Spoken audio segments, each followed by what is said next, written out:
So, hello everyone, and welcome to this week's Inspiring Conversations podcast with the beautiful Irene, who is going to be talking about the wonders of unschooling, a huge, huge topic that I'm so excited to talk about. So, welcome, Irene. Thank you for having me, Natasha. Oh, Thank you for having me. we're going to have a really interesting and deep conversation about this because I've got lots of questions that I'm sure are going to come up as we continue talking. So for those of you that are joining me for the first time, I'm Natasha Nicole Harris, and I am your host for these weekly shows, my soul wisdom shows, and twice a month I always have a beautiful conversation with a beautiful like-minded soul-led entrepreneur, and I work with soul-led entrepreneurs as well to really support them into next level leadership and impact and wealth and success. So Irene, please introduce yourself to people that are watching, and if you're watching the replay, type #replay and keep asking us questions all the way throughout. So Irene. Thank you, Natasha. I'm so stoked to be here and for the invitation. Thank you. My name is Irene Kainz. I live in Austria, and I'm mother of a son who is almost 13. He turns 13 next week sometimes. Teenager. Turning to a teenager. And I got obviously through him into this topic of unschooling, which is quite uncommon and unpopular in Austria, especially at that time, 6 years ago. Yeah. In the UK. In the UK and in the English-speaking countries, it's more popular to know about the possibility on homeschooling. Unschooling is even, I'm not sure. I mean, you can tell me how much that is a known topic.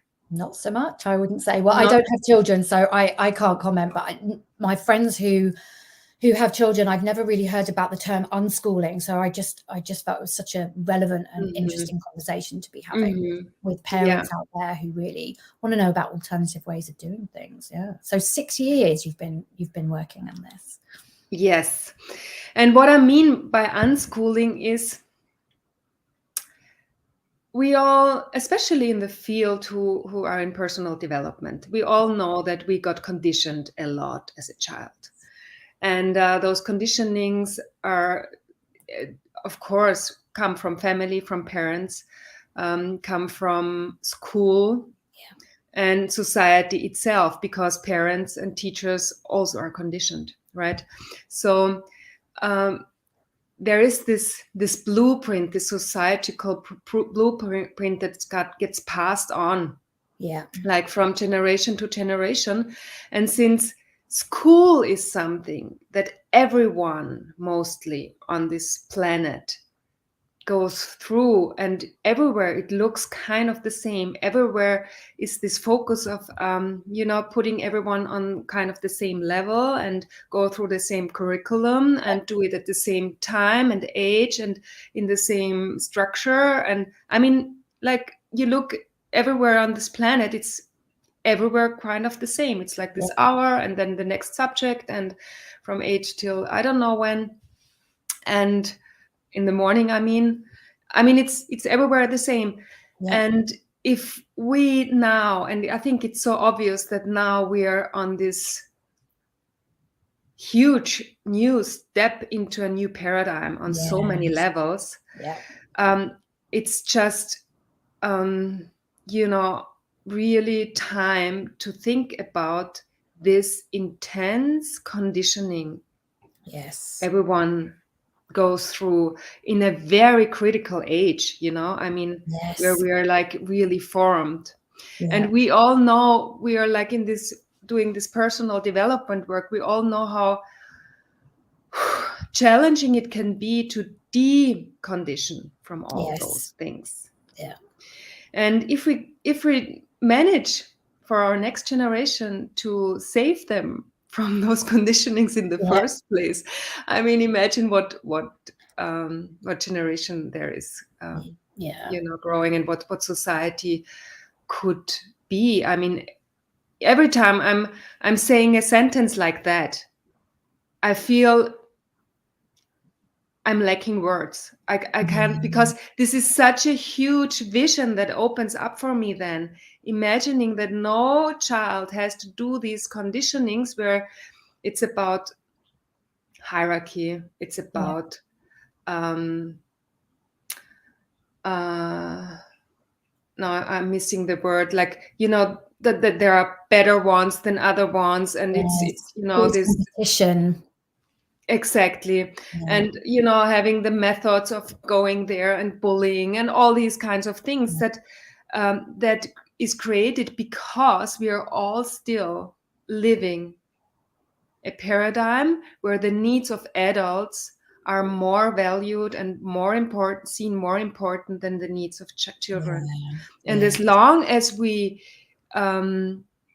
go into relationship, well, this is not even really go into relationship, as long as we treat children like that as an adult, my needs are more important than yours, we create this again, that they, when they are adults, have the need to do this also to get validated. And, yes, exactly. And it's time to break the cycle. Exactly. And then the cycle continues and continues and continues. And I think, in education, again, don't know a huge amount about it from the inside, but nothing much has changed in education systems for centuries. And we're still learning the same things over and over again. And it's when are we going to break that cycle of empowering children? And as you say, it's the same thing for every child over and over again, pretty much worldwide. And we forget the uniqueness of every child. Like, I wasn't academic. I had to fit into and do my best, but I wasn't academic. I was more of someone who liked to learn in a very applied way. So I would learn through doing, not through reading and textbooks and everything else. So I always thought I was not clever, like I wasn't as good as everyone else, because I struggled with that. But I was very lucky that my parents were very open to saying, do your best. That's all we ask. Don't put yourself under pressure.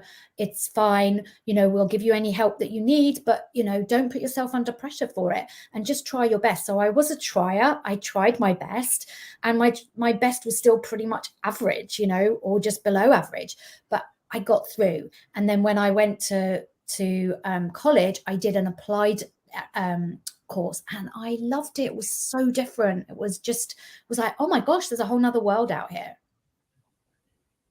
And why couldn't we do this from the very beginning? If I mean, this is the thing. And I mean, if you look through, people, adults, we all have that we feel we are not good enough in this area or in that area or here and there because of that. Yeah. Because we are like trained to be the same, basically. Yeah.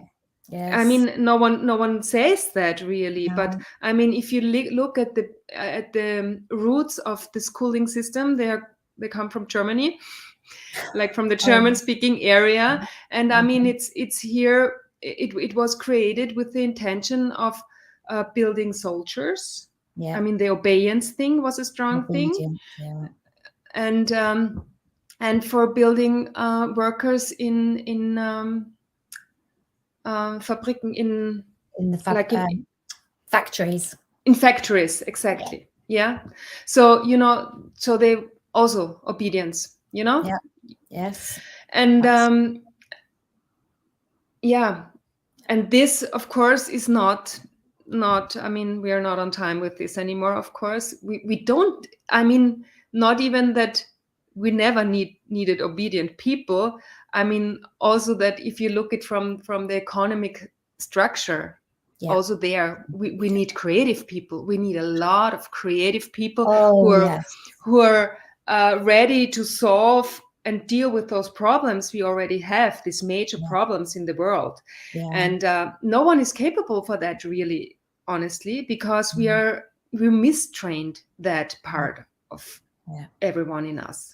Yeah, absolutely. And it's like that, even with the creative subjects, if you like, it's still marked. It's still like, this is good creativity, this is bad creativity. And creativity in general is just not encouraged. And as you say, you know, the way that we workers were, you know, in time gone past is not the world that we live in today. And there's,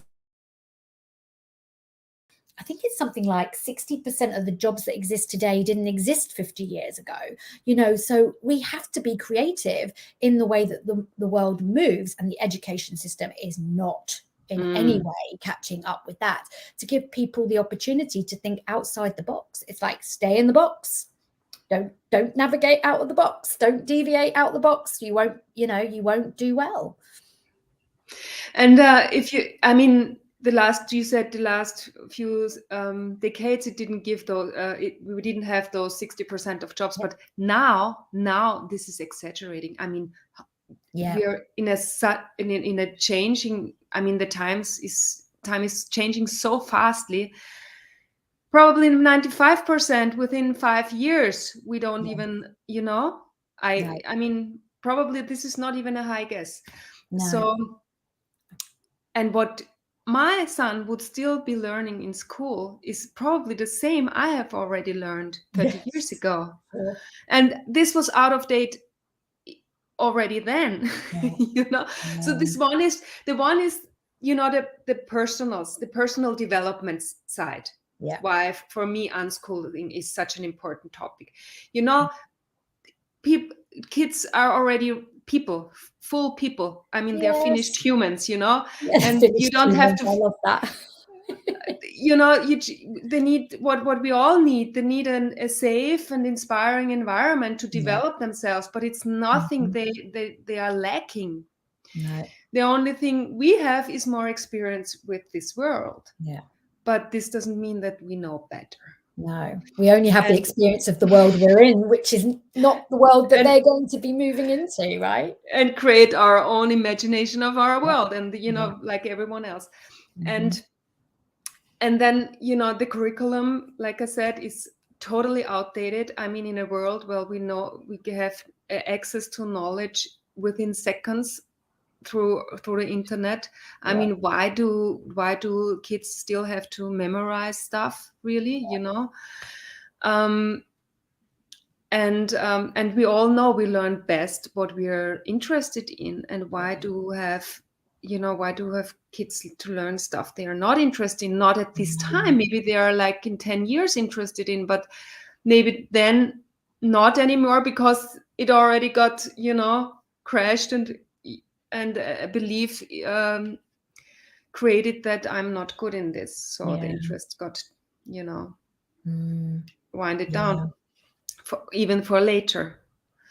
Yes. And we change as we grow, like our interests change and grow, and things I'm interested in now was not the same then. And my schooling has got nothing to do with what I did. I mean, I trained in IT programming, you know, I was a programmer. So I couldn't be further removed from what I do now. And I was in IT and an IT manager for 12 years. I mean, like, you can't get further from where I am today, but it's all part of the stepping stone. So I have no regrets about that, but it's so interesting. So what is the unschooling process then? Just like briefly, just explain that a little bit. Well, the unschooling is basically, and you know, I want to really say that this is the best we can do right now. I don't think this is the best vision I have for how kids can grow up, but this is just in our next step, the best thing I see we can do until new structures are created. But I mean, so many kids don't want to go to school. So many kids are forced into school. So many kids are forced every day into school. So many kids are forced every day for homework and stuff like that. So I felt my highest value with my son is the relationship I built with him. And with forcing him all those things, I'm not even like really sure of I don't even value myself. If forcing this same thing, I'm totally sabotaging our relationship. Yeah. And so we decided he can stay at home, and I'll do my best. We all do my best to keep a creative environment, to to develop our own interests and go for them, because this is so much more important, how we show our kids how we live our life and how fulfilled we can get to be in our lives, and how we deal with things. This is, they learn much more from that than from books they have to read. Mm-hmm. And so he kept staying at home. And really, I mean, how does it look like before they went to school, when they could do, like, there isn't anything changing. And I know how difficult it is for people to, and for me before I started this as well, to imagine how it works. But I mean, he's just at home doing whatever he feels to do, and being in connection with people he likes, and starts creating his life like in his own manners, with the guidance of me and the other adults around him. Yeah. I mean, it's so beautiful, isn't it? I mean, even just today, just what you were saying there just reminded me of, like, kids being forced to school every day. I mean, just this morning I went for a walk in the park, and there was a child, probably about 8 years old, being dragged across the field by his mother, screaming and wailing, and she just had him firmly by the hand and was just literally pulling him, marching across, evidently going to school. And it just hurt my heart to see a child so visibly distressed that clearly, for whatever reason, who knows, was not wanting to go. And it was painful to watch. It was painful. And the mother just was doing what she had to do, but there's just no awareness. It's just creating that awareness, I guess. Exactly. We can do things differently, right? Exactly. Most people are just like, this is what we have to do. I don't have another option. And so it's and to do things differently. Absolutely. And I'm definitely not here for blaming that mother, because I mean, we don't know her situation, and we don't know, why she does it. But on an overall scale, I mean, we live in a world where we, at least we think we value human rights. And in some parts it's more happening than in others, especially now. But human rights also apply for children. And here are we at this thing that, it's actually, the term is adultism, that the needs of adults are more valued than the needs of children. But at the same time, we say we are not violent against children, but if we force them to somewhere, this is violence. So actually, the most important work to do in this entire framework of unschooling kids is the deschooling of ourselves, of the adults, of the parents. And this is a hard thing. I mean, we all know how strong those patterns work within ourselves, especially those when they are, like, really from the very beginning, and everyone does it, and that's it's what not an easy the main work is. Exactly. It's not an easy path to follow. It's like we're in similar circles, and we know that the level of shifts and perceptions that we have to take in order to break down old beliefs, and some of those are really strong, right? Some of those are like, no, I want to hold on to those because they make me and help me to stay safe. But it's an illusion. A lot of it's an illusion of staying safe, and we have to allow ourselves to walk a different path. And that's what, you know, you and I are doing, is trying to create this awareness around a different way of doing things, that there are alternatives. They aren't always easy, and that we don't always know where those steps are going to take us, right? Because as you say, this is you for now, this is the best that we can do for now. And that is such an important and beautiful first step to remember. I think that we want to have all the pieces worked out before we're willing to take that first step, but we don't. Yeah, thank you that you, this to pull this out again, because it's also so important for parents who walk this path. I mean, it's quite, you start and it's quite idealistic, and then like everything you see, oh my gosh, with my 6 years now of parenting my child unschooled. I mean, he's 13 now, but this path of really, and it took a lot. It was a huge decision. No one I knew did that. Yeah. I didn't have anyone, any idol, anyone through the internet maybe, but no one in person. Yeah. And the last 2 years it came much more popular, but it still is like, it's really a slow, very little segment. And within those 6 years where I'm really focused, I was there before, let's say these 13 years of being a mom. Yeah. I really was focused, to not harm him emotionally, and to work on myself, to work on my own trauma, to not pass it on. And I have to admit, stuff happens, and I already can see that I did pass on some of my stuff towards him. Yeah. But still, I hope it is less than if I wouldn't have been less conscious. Yeah. And also I see I work differently, or I relate differently with him, seeing that I already passed something on, and going into relationship with that again, and showing him that I'm only a human as well. I'm doing whatever I try to do, and absolutely. And we're all learning as we go, right? But we don't shift anything unless we're willing to take that, I don't want to say a leap of faith, but that trust that if we just try to do things differently, if we just try to break down some of those things that we have been passing on, we're doing a huge, huge service to the next generation, because it all ripples out. Just even the few changes that we're making day by day is just rippling out through them, because they absorb things, they take things on differently, they have then different tools to see the world differently, and run with that, right?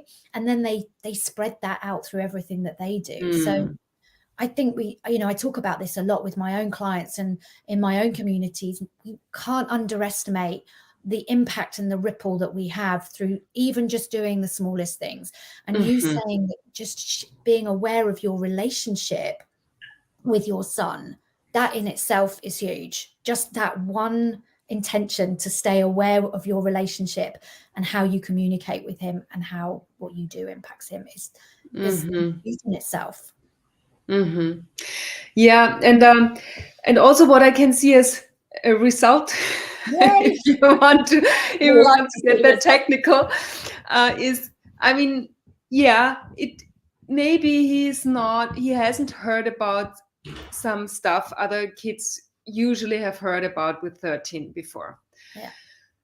But I totally can see how he sticks out from people and kids from his age in in this, I like to call it emotional education, because of me being very conscious about our relationship and putting that as priority above all.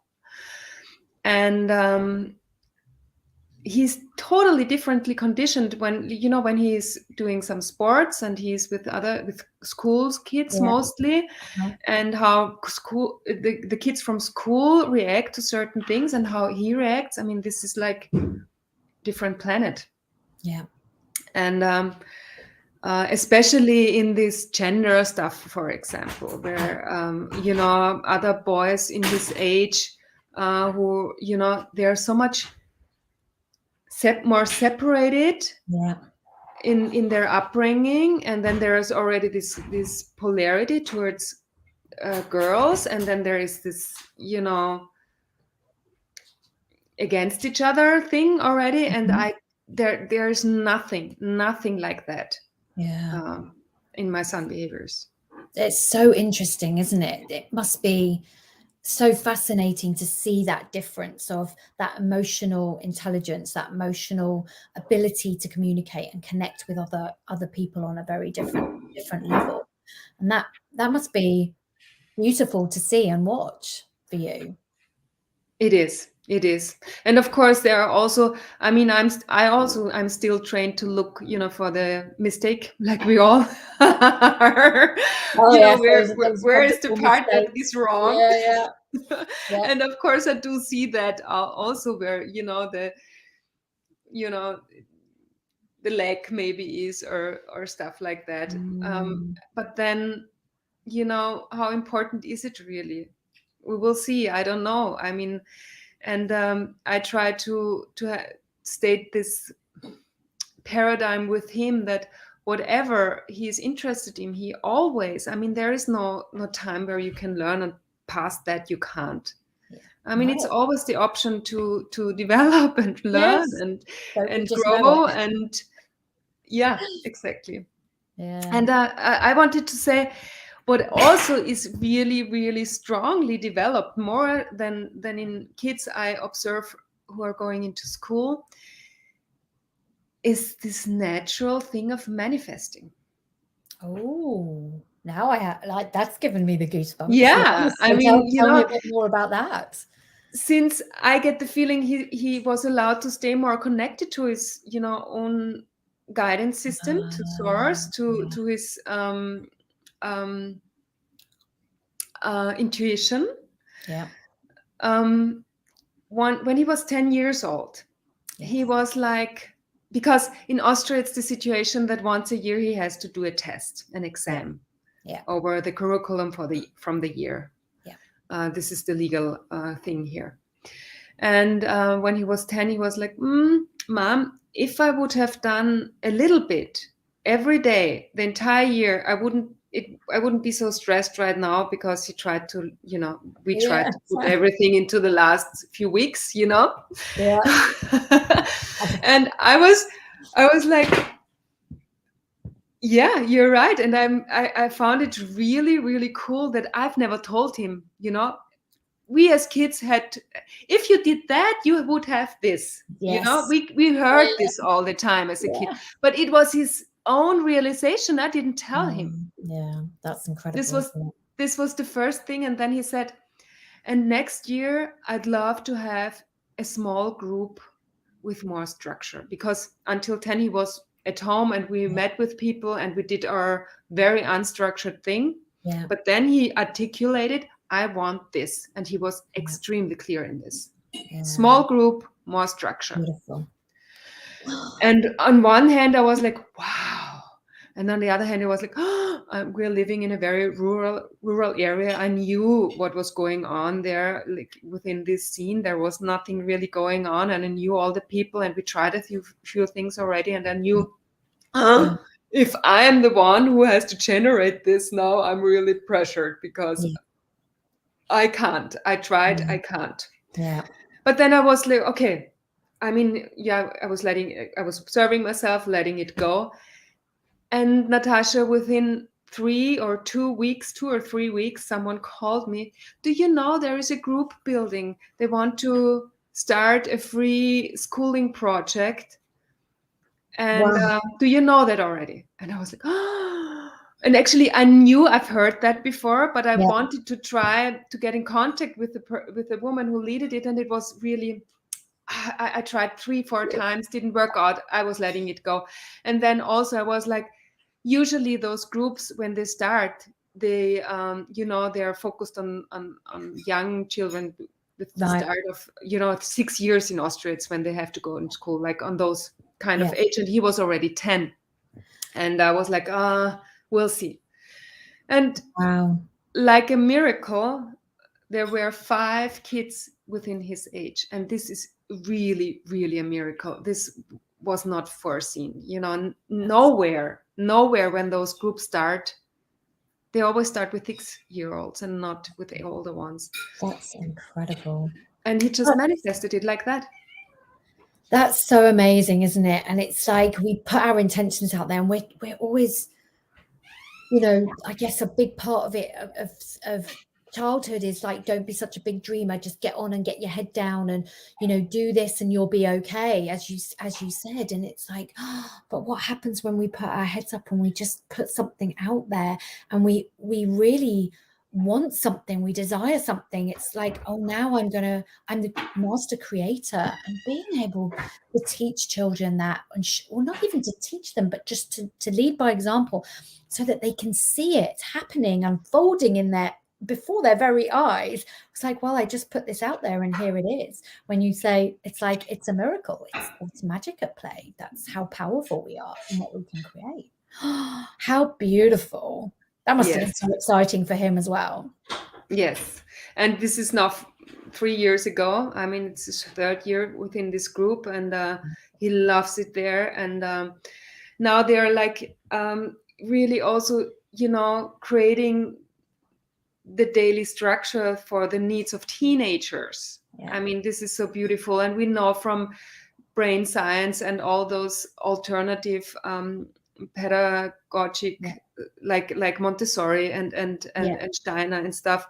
I mean, they already said that within the age of 13 to 16, there is not a lot of cognitive learning possible, really, because, you know, everything the brain gets, you know, different chemistry, you know, rebuilt. And that's the time for applied stuff. This is the time for applied stuff, for doing things, for creating things, for building things, for growing things, and stuff like that. And that's what they do there.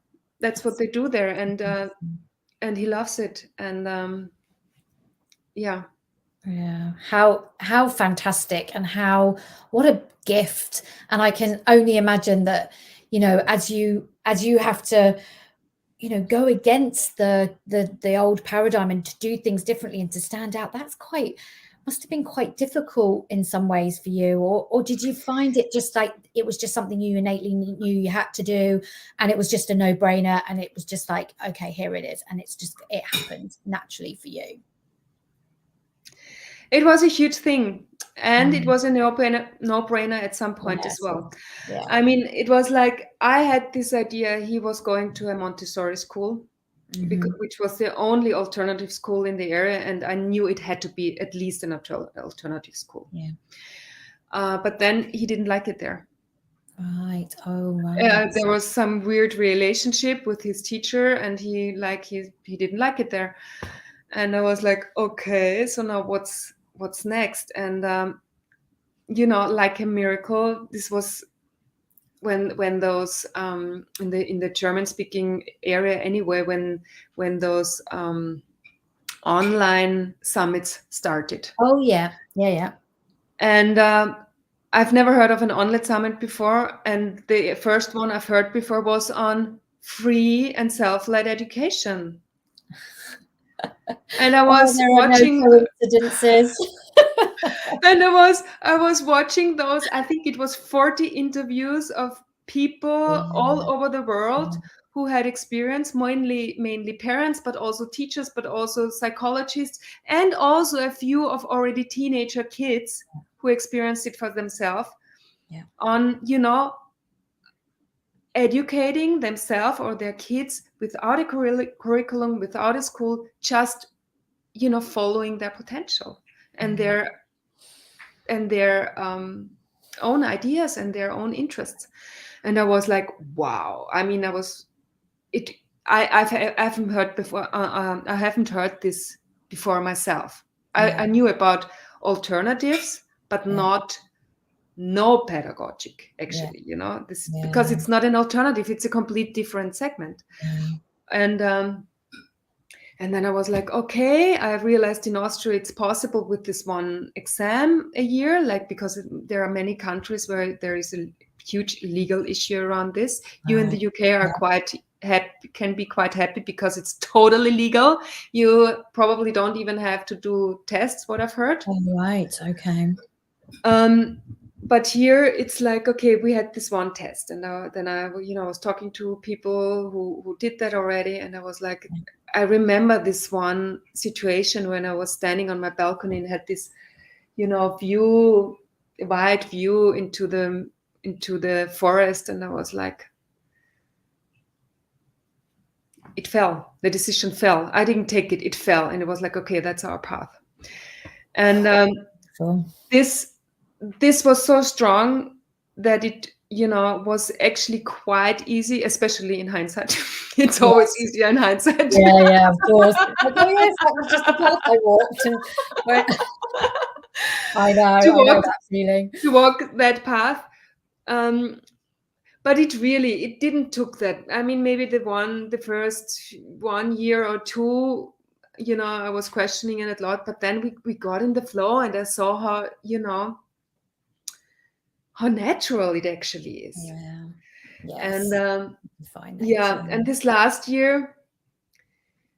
2 years around the pandemic, homeschooling became a huge thing, and then it became much more awareness, and now the regulation in Austria became more strict because they wanted to get all these pupils back into school. And so this one exam it's still just one exam, and the midterm talk. It's a new added midterm talk, and the exam became much more strict. So it's really, there is so much that they asked for, and it was so obvious that this is, a fight from, the system or whatever, the government or whatever you want to call it, against the parents who want more freedom and, on the back of the kids. I mean, they have to. So actually there is a movement of parents right now in Austria who are really going completely new paths with that, not obeying to the legal system and not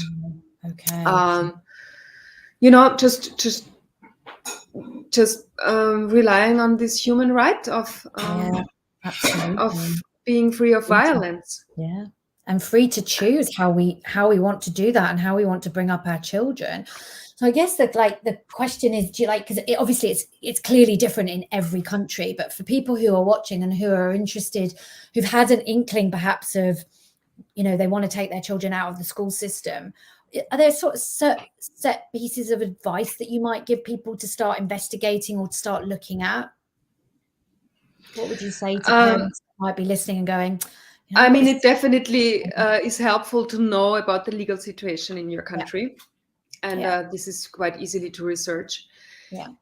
And the other thing is to really, if you really walk that path, it needs a lot of trust and faith. Yeah. This is the most important thing we can do to have faith in the child and in yourself and in humankind, basically, because we already have everything within us from the very beginning. And also you have to know that this is a journey. This is a journey of growth and development. Yeah. For everybody, and mostly for oneself. And the focus during this period of school time, where other kids would be, these 10 years or 15 years or whatever, the focus is on myself. And not to try to manipulate something within the child, because they are so free already. I mean, they are free. We need to rebuild our freedom. Yeah. Yes, absolutely. And if we try to to contain it, try to bring it in, then it's everything we're trying to unlearn and everything we're trying to do differently. So yeah, I love that. So it's like really trust and faith in the system and in yourself and the child and everyone around. And it's a journey. It really truly is. And you've been on one. So I know that the workshops and the things that you offer are in German, but you do one-to-one support, don't you, with people? Yes. Because it's mostly an emotional journey. It's an emotional and mindset journey. But for me, I see it even more emotional because the relationship part is so strongly in that, you know. I mean, we don't have any stronger relationships than to our kids, really. Yeah. So this is so emotionally tangled. Our mindset is so emotionally tangled that I start with the emotional set up, really. Yes. And that's basically my work I'm doing. And I'm really happy to work. And I also know I'm best with one-on-one work. This is my most favorite setting to work one-on-one. Get really deep. And I'm really happy to do this also in English.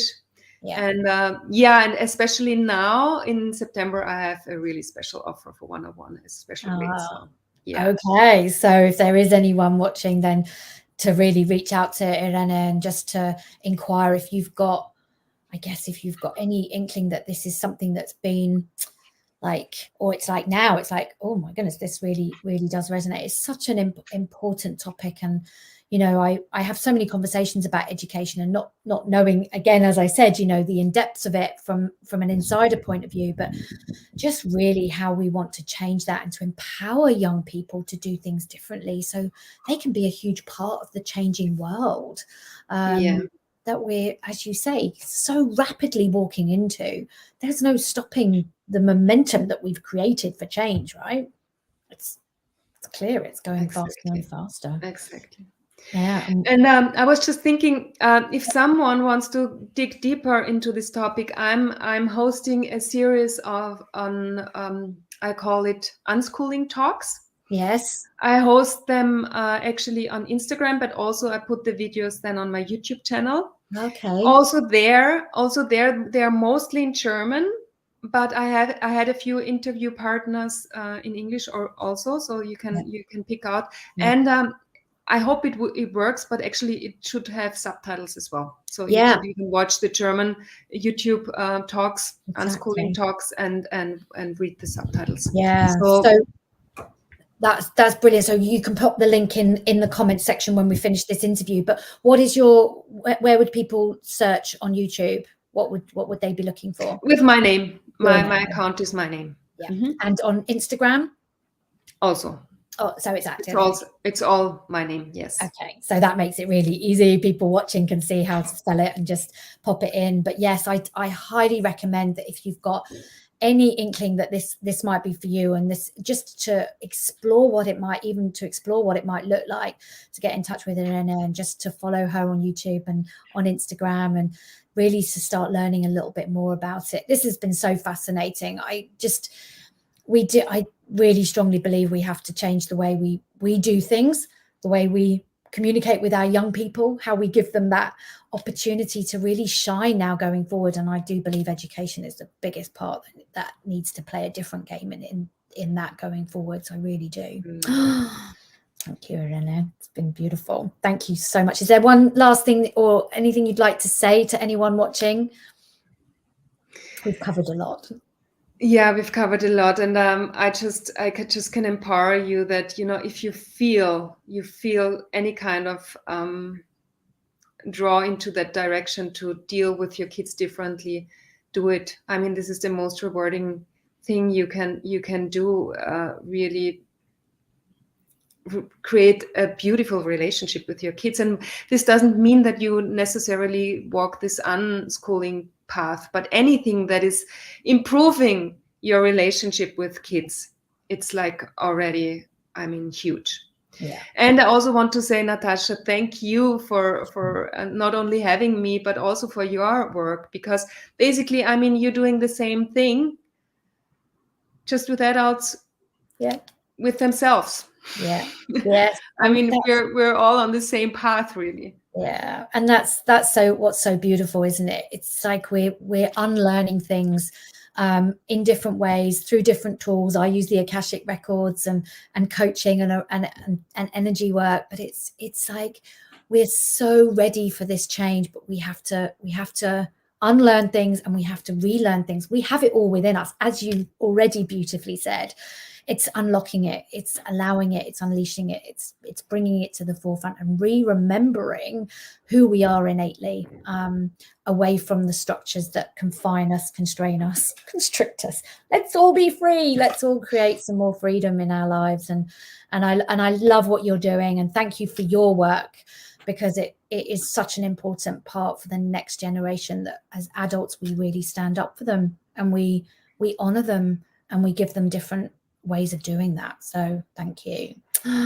So thank you. We will post Irene will post the links in the comments section. If you've got any questions, if you're watching the replay, please just ask us any questions. Tag Irene or I. We will come back in and we will answer them at any point. Doesn't matter when that is. Let's spread the words. Let's start doing things differently, and let's start creating even more change on the planet. We're already doing it in huge waves, rippling it out, but let's do it even more. So thank you again for joining me. Thank you again for watching, and do come and join me every week, 4 p.m. UK time, in my Soul Aligned Leaders Facebook group, for live shows, live interviews, live conversations, inspire us to do things differently in all walks of life. So thank you for joining me, for those of you joined us live, and those of you that are watching the replay, and we will see you again soon. Bye for now.